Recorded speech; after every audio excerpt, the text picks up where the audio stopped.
Welcome back to Bookish Mind, Season 2. In today's episode, we unpack Chapter 8 of Napoleon Hill's Think and Grow Rich, titled Decision, the Mastery of Procrastination. Hill reminds us that great fortunes are built not on hesitation, but on the bold, confident choices of those who know what they want and act on it without delay. That really sets the stage, doesn't it? It jumps right into the core idea. Decision isn't optional. It's absolutely fundamental if you're aiming for significant achievement, especially financial success. Hill calls it the seventh step. Right, the seventh step towards riches. And that's what we're diving into today. We really want to understand why he gives it such weight. What's the real danger of not deciding? Yeah. And how do the people who, well, do succeed, how do they handle decisions differently? And for everyone listening, the big question is, how can you actually develop this habit? The skill of making prompt, definite decisions using the examples Hill lays out for us. Exactly. And Hill doesn't ease into it with abstract ideas. He kicks things off with something pretty stark of finding from his own research. He mentions analyzing, I think it was over 25,000 people who had experienced failure. Wow, 25,000. That's a huge number of case studies. So what did he find? What stood out from looking at all those failures? He states it very directly. Lack of decision was near the very top of his list of the 30 major causes of failure. He presents this as a hard fact based on his analysis. Okay, so not just like a contributing factor, but a major cause. That really puts it into perspective. It's not a minor weakness. It's a primary reason people don't reach their goals. It really does. And he immediately links this lack of decision to its natural partner in crime. Yeah. Procrastination. He actually calls procrastination the common enemy we all have to conquer. An enemy. That's strong language. It's not just being lazy or putting things off. No, it's positioned as the direct opposite of decision. It's the active avoidance of making that commitment, that choice, that actually moves things forward. Delay isn't just sitting still. It's actively not deciding. That makes a lot of sense. Avoiding the choice is an action, in a way. Right. And Hill makes it really personal. He basically says, look, when you finish this book, when you're ready to use these principles, that's when you'll face the test. You'll have to see for yourself. Can you make quick, definite decisions? It's not just something to read about. It's a practical challenge. Yeah, a real self-assessment. So the first big takeaway is this almost statistical reality. Indecision is a major path to failure. Documented. Absolutely. So if that's the pattern for failure, what about success? What did he see in the hundreds of millionaires he studied for the book? How did they approach decisions? That's the crucial contrast, isn't it? It is. And Hill says his finding here was consistent, like without exception. Every single one of them shared this habit. They reached decisions promptly. Promptly. But that's only half of it. Just as important, he says, they changed those decisions slowly, if they changed them at all. Okay. So quick to decide, but then slow to change course. What about the people who failed? You said they were slow to decide? Exactly the opposite. Hill paints a clear picture.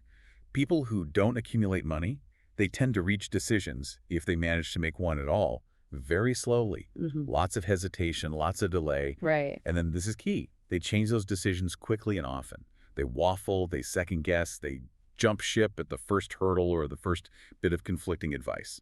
That contrast is incredibly sharp. Speed to decision and then stability in that decision. Yeah. It sounds like those are the defining traits Hill saw separating success and failure, at least in this context. That's precisely the pattern he presents based on his observations. Quick to decide, slow to change equals success. Slow to decide, quick to change equals failure. And to really hammer this home, he uses a very famous example. Henry Ford again. He seems to be a recurring figure. He is. Hill uses Ford as a classic case study of someone who absolutely embodied this principle.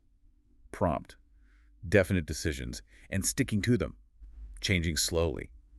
Hill even acknowledges that this quality made Ford seem, well, obstinate to a lot of people. Obstinate. That usually has a negative ring to it, but Hill frames it positively here. In the context of decision-making for success, yes. He points to the model. T. Ford kept making that car, the famous Tin Lizzie, for years and years. Even when people were telling him to change it, right? His advisors, customers. Exactly. They were urging him to update it, bring out something new. Hill himself calls it the world's ugliest car, somewhere in the book. But Ford stuck with his decision. And the result? Hill concedes that, yeah, maybe Ford stuck with it a bit too long. Perhaps he was a little too slow to change in that specific case. But, and this is the crucial part for Hill's argument, Ford's firmness in his initial decision, His refusal to be easily swayed built him a vast fortune before the market finally forced a change. So even if it bordered on stubbornness, that underlying decisiveness and commitment were key to his wealth accumulation. That's Hill's takeaway. He concludes that while Ford's approach might have seemed like obstinacy sometimes, it was far, far preferable to the alternative, being slow to decide and quick to change. It really highlights that conviction, sticking to your guns once you've decided, is critical for major achievements. That's really interesting, especially today when we hear so much about agility and pivoting quickly.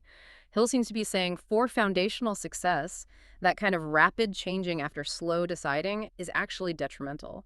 It suggests you didn't really have conviction in your plan in the first place. But, sticking to your decision is tough, because there's this huge obstacle Hill talks about next. Let me guess, other people. Bingo. Other people's opinions.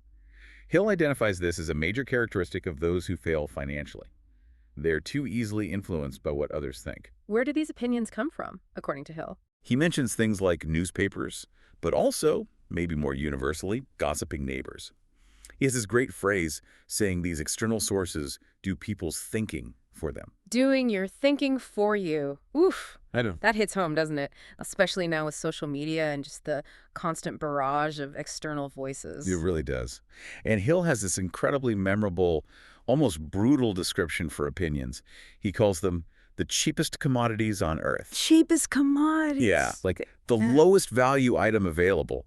Everyone has them, he says, and they're just waiting to be wished upon anyone who will accept them. Almost like people are trying to get rid of them by pushing them onto you. Wished upon. That's quite a visual. So what's the danger of accepting these cheap commodities? The consequences are severe, according to Hill. He states flat out, if you let yourself be influenced by others' opinions when making your decisions, you simply will not succeed in any undertaking. And he specifically calls out that this is especially true if you're trying to achieve financial success, trying to turn your desire into money. Why is it so damaging? What's the mechanism there? Hill argues that if you're constantly swayed by what others think, eventually you will have no desire of your own. Your own drive, your vision, what you truly wanted, gets watered down, confused, and ultimately just snuffed out by the noise of everyone else's expectations or fears or beliefs about what you should do. So external opinions don't just give bad advice. They can actually kill your internal motivation. Your own desire gets lost. Exactly. It's about losing your personal autonomy, your own sense of purpose, which leads directly to his next piece of advice. You have to cultivate your own counsel. When you start applying these principles, make your decisions and follow them. Does that mean becoming a hermit? Shutting everyone out? Not entirely, but he advises extreme caution. He says, be very careful who you take into your confidence. The only exception he makes is for members of your mastermind group. Ah, the mastermind concept again? Yes. And even then, he has a huge condition. Only choose people for that group who are in complete sympathy and harmony with your purpose. Complete sympathy and harmony. That's a really high standard. Not just people you like or people who are smart. It's about alignment with your specific goal. And he explains why this is so crucial, especially regarding the people closest to us, friends, family. They might mean well, they might love you, but they can still unintentionally hold you back with their opinions. How so? Through doubt, through caution, sometimes even through ridicule, maybe disguised as humor, like teasing you about your big ambitions. Yeah, I can see that. Someone hearing your dream and saying, oh, that'll never work, or are you sure about that? Even if they mean well, it can plant seeds of doubt. Precisely. And Hill claims this has a deep, lasting impact. He says thousands of people carry inferiority complexes their whole lives because someone, maybe a well-meaning but ignorant relative or friend, destroyed their confidence early on with opinions or ridicule. That's a sobering thought, the casual comments that can stick with you. It really underscores how fragile that initial confidence and desire can be. So Hill's message is forceful. You have a brain. You have a mind. Use AT. Reach your own decisions. If you need facts or information, go get it. But do it quietly. Don't broadcast your purpose while you're still figuring things out. Gather intelligence discreetly, like a spy planning a mission. Kind of. And he adds an interesting observation about people who only have a little bit of knowledge, a smattering or a veneer, as he puts it. What about them? He finds they tend to talk way too much and listen far too little. They're often trying to impress or dominate the conversation rather than actually learning or absorbing information. That sounds familiar. The loudest person in the room isn't always the most informed. Exactly. And Hill connects this directly back to making good decisions. His rule for developing the habit of prompt decision: keep your eyes and ears wide open and your mouth closed. He's blunt. Those who talk too much do little else. So excessive talking isn't just annoying, it actually hinders action and decision-making. According to Hill, yes, for two main reasons. First, if you're always talking, you're not listening, so you miss opportunities to gain useful knowledge that could lead to better decisions. Makes sense. Second, and perhaps more critically, talking too much reveals your plans and intentions. You might inadvertently give away your strategy to people who are envious or competitive, who might then try to beat you to the punch or actively sabotage you. Ouch. Sharing your big idea only to have someone else run with it first. It's a real risk. Hill says every time you open your mouth in front of someone knowledgeable, you're basically displaying your exact stock of knowledge, or your LXC of it. True wisdom, he suggests, often shows itself through modesty and silence. The quiet observer often learns the most. That's the idea. He really hammers on the danger of talking too freely, especially when money or opportunity is involved. Other people are pursuing the same things. If you lay out your entire game plan, don't be surprised if someone uses your own ideas against you or gets there first. So, a key decision to make early on is the decision to be discreet. Yes. Keep a closed mouth and open ears and eyes. That's one of the first definite decisions he advocates, and he gives this little saying, an epigram, to guide you. What is it? Tell the world what you intend to do, but first show it. Show it first. I like that. Actions speak louder than words. Exactly. Hill explains it means deeds and not words are what count most. The decision isn't complete until it translates into tangible action that produces results. Don't just talk about it, do it. Okay, so we've covered the cost of indecision, the success habit of deciding quickly and changing slowly, the Ford example, the danger of opinions, and the need for keeping your own counsel. Now, Hill seems to shift gears slightly, connecting decision to courage. He does. He elevates the discussion, arguing that the value of a decision is often directly related to the amount of courage needed to make it. And he points to history, saying the truly foundational decisions, the ones that shaped civilization, often came with enormous risks. Yes, including, as he puts it, the possibility of death. That really raises the stakes. And he uses several historical figures to illustrate this point. Let's unpack those. He starts with Abraham Lincoln, right? Yes. Specifically, Lincoln's decision to issue the Emancipation Proclamation. Hill emphasizes that Lincoln KNUW this would turn many friends and supporters against him. He also knew with chilling certainty that it would lead to the deaths of thousands more soldiers on the battlefield. A decision with immense political and human cost. Absolutely. And Hill notes it ultimately cost Lincoln his own life. It's presented as the epitome of a courageous decision, made despite knowing the terrible price. Who else does he highlight? Socrates. Yes, the decision Socrates made to drink hemlock rather than compromise his beliefs. Hill sees this as an act of supreme courage that had ripple effects through history, advancing freedom of thought and speech for millennia. Again, a fatal personal decision framed as having vast positive consequences. It really drives home the idea that significant decisions often involve facing down fear. He also mentions Robert E. Lee. Right, General Lee's decision to align himself with the Confederacy.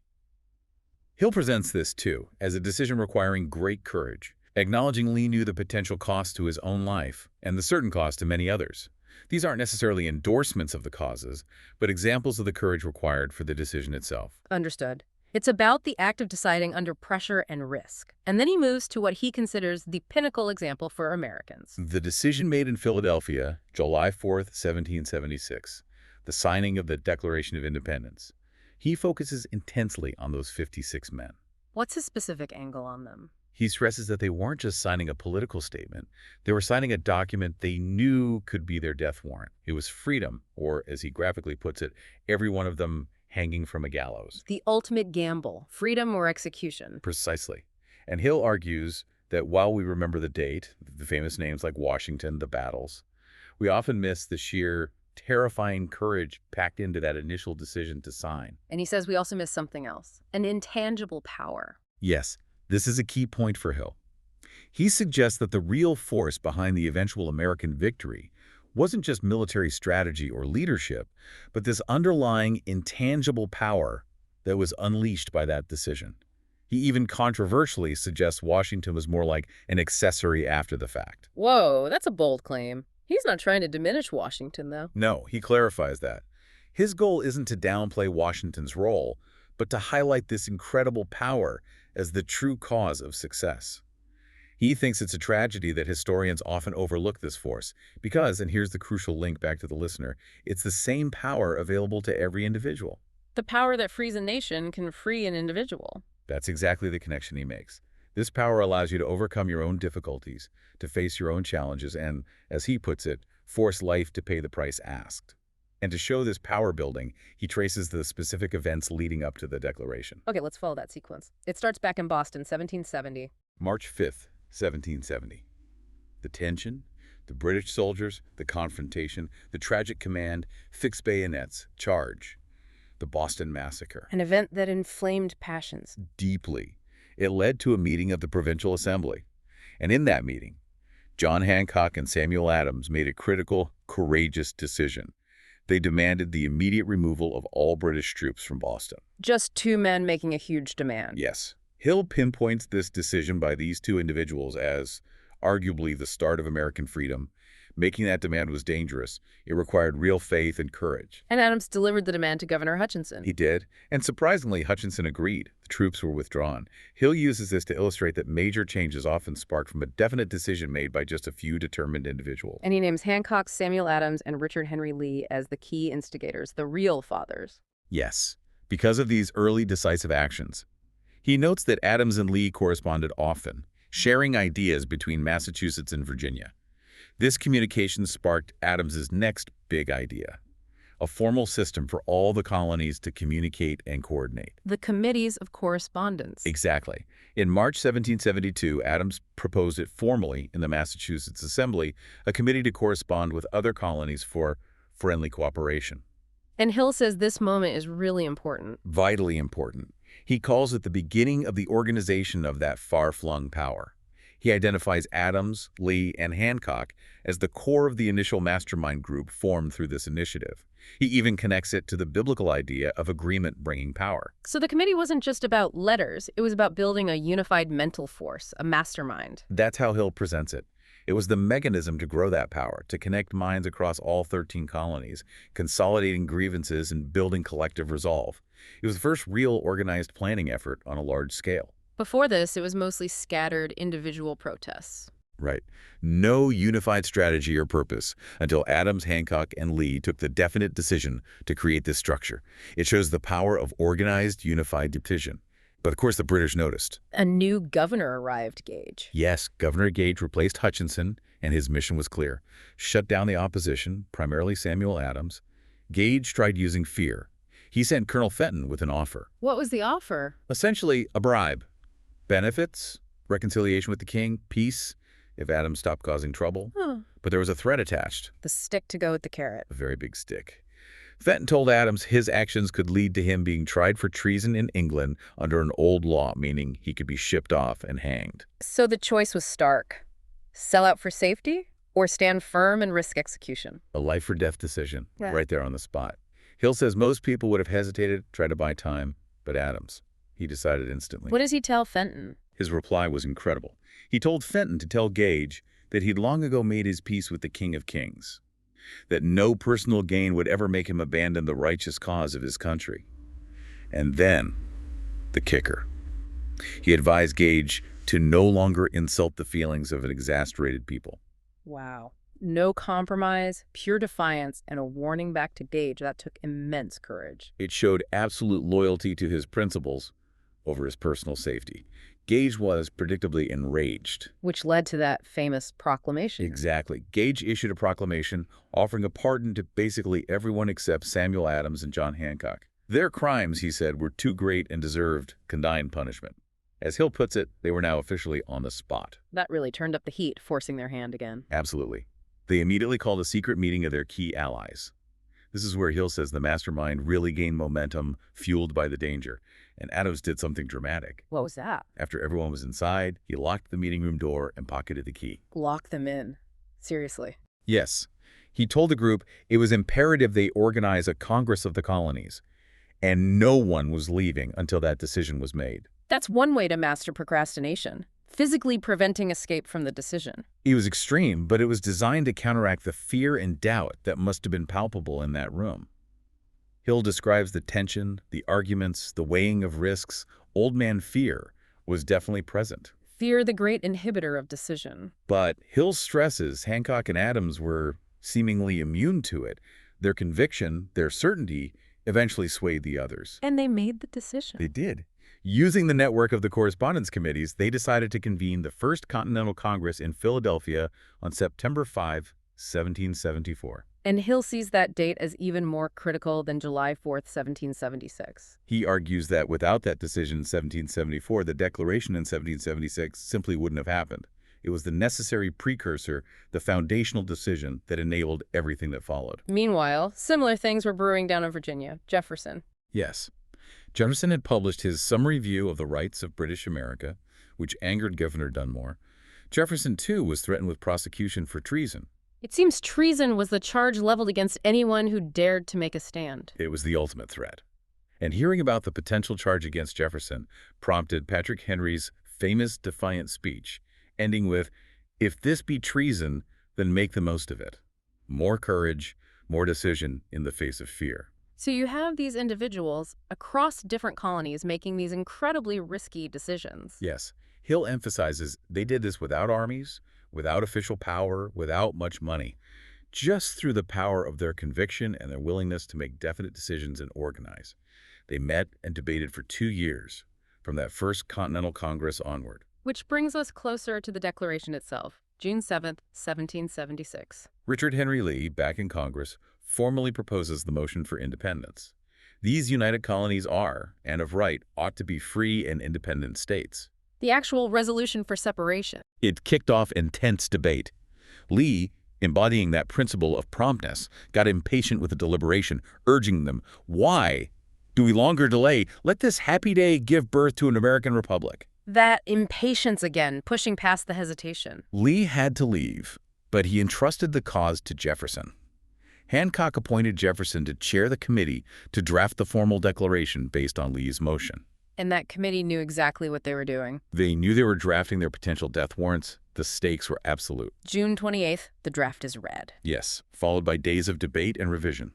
Until finally, July 4th, 1776, Jefferson reads the final document to the Assembly. The words we all know. Hill calls it the most momentous decision ever placed upon paper. It was voted on, accepted, and then signed by the 56 men, each one consciously staking his life on that decision. And that collective act of definite, courageous decision birthed a nation founded on the right to make such decisions. That's Hill's ultimate point from this whole historical recounting. He ties it directly back to the individual. He says that decisions made with similar faith and courage allow individuals to overcome their own problems and achieve their own goals, material or otherwise. The national story is a macrocosm of the personal potential. Exactly. He explicitly states the nation's success was born of a decision created by a mastermind consisting of 56 men.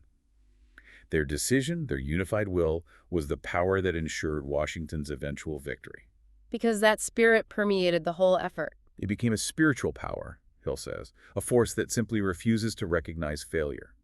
And this is the core message he wants you, the listener, to grasp. That same power is within you. It's the power for self-determination, for solving problems, for achieving wealth and fulfillment. It's not ancient history, it's accessible principles. Precisely. He lists the principles demonstrated: desire, decision, faith, persistence, mastermind, organized planning. He reiterates his theme that thought backed by desire transmutes into reality, seen in founding a nation, seen in building a corporation. So the secret isn't magic, it's understanding these natural laws. Absolutely. Don't look for miracles. Look for the eternal laws of nature. They're available to anyone with the faith and courage to use them. For freedom, for riches, the principles are the same. The only cost, the time necessary to understand and appropriate them. Time, faith, courage, and the linchpin. Decision. It all comes back to that. He restates his finding. People who decide promptly and definitely know what they want, and they usually get it. And that's why they become leaders. Unequivocally. Leaders in every field decide quickly and firmly. Hill says it's the major reason they lead. The world instinctively makes way for someone who clearly knows where they're going. And knowing where you're going starts with deciding to go there. It does. But if it's so vital, why are so many people indecisive? Hill believes indecision is mostly a habit learned young. Learned, not born with. That's his take. He argues it gets ingrained during school years, especially if students lack a definite purpose. Drifting through education without clear goals fosters the habit of not deciding firmly. So lack of early purpose can breed lifelong indecision. And he criticizes educational systems for this, saying they fail to teach or encourage the habit of definite decision. That's a strong critique. Does he offer solutions? He floats some ideas. Maybe colleges shouldn't enroll students until they declare a major purpose. Maybe even require training and exams on decision-making in earlier grades. Build the decision muscle early on. That's the idea. Because, he warns, that habit of indecision follows people into the working world. They look for any job, take the first thing offered, because they never learned to decide definitely what they wanted and plan for it. Which leads to his staggering statistic. The 98% figure. He claims 98 out of 100 people working for wages are there because they lack the definiteness of decision to plan a specific position and learn how to choose an employer or path. Placing the onus firmly on individual decision and planning. It really emphasizes his belief in the power of internal decision over external circumstance. And making those definite career decisions requires courage, just like the founders needed courage. How's the courage parallel? The signers risked their lives. You, deciding on a career path or demanding fair compensation, are staking your economic freedom. It's a different kind of risk, but still requires courage to demand what you want from life. Expect, plan, demand, active verbs requiring decisions. Yes. Financial independence, wealth, good positions, they don't just happen. You have to decide to pursue them. He says, if you desire riches with the same fire Samuel Adams desired freedom, you're bound to get wealthy. That intensity fuels the decision. And finally, he links this whole chapter to what comes next in the book. Right. He basically says all the practical advice coming up in chapters like organized planning, how to market yourself, choose a job, it's all useless unless you first make the definite decision to put it into action. The decision is the ignition switch. Without it, the engine, no matter how well designed, just sits there. Perfectly put. Decision is the mastery of procrastination because it's the essential first step out of inaction and into purposeful movement. Well, this has been a really powerful exploration. We've seen decision framed as potentially the biggest factor separating failure from success, backed by Hill's research. We've seen the habits of millionaires decide quickly, change slowly. The potent Ford example. And the critical need to shield your decisions from negative external opinions, cultivating your own counsel, perhaps within a supportive mastermind group. And then those incredible historical examples linking decision to immense courage and world-changing impact. And the reminder that those same principles, definite, prompt, courageous decision-making, are tools available to us, to you listening right now, for your own goals, financial or otherwise. It's not just history. It's a practical blueprint for personal power, accessible through understanding and applying these laws of nature as Hill saw them. So as we wrap up, here's something to think about, drawing directly from Hill's intense examples. How many chances might you have let slip by? How much closer could you be to your own goals if you'd approached them with that same sharp, immediate, almost life-or-death decisiveness that founded a nation? What is your personal declaration of independence for your career, your finances, your biggest life ambitions? And maybe more importantly, are you truly ready to sign it? Not just with intention, but with unwavering, definite action starting today.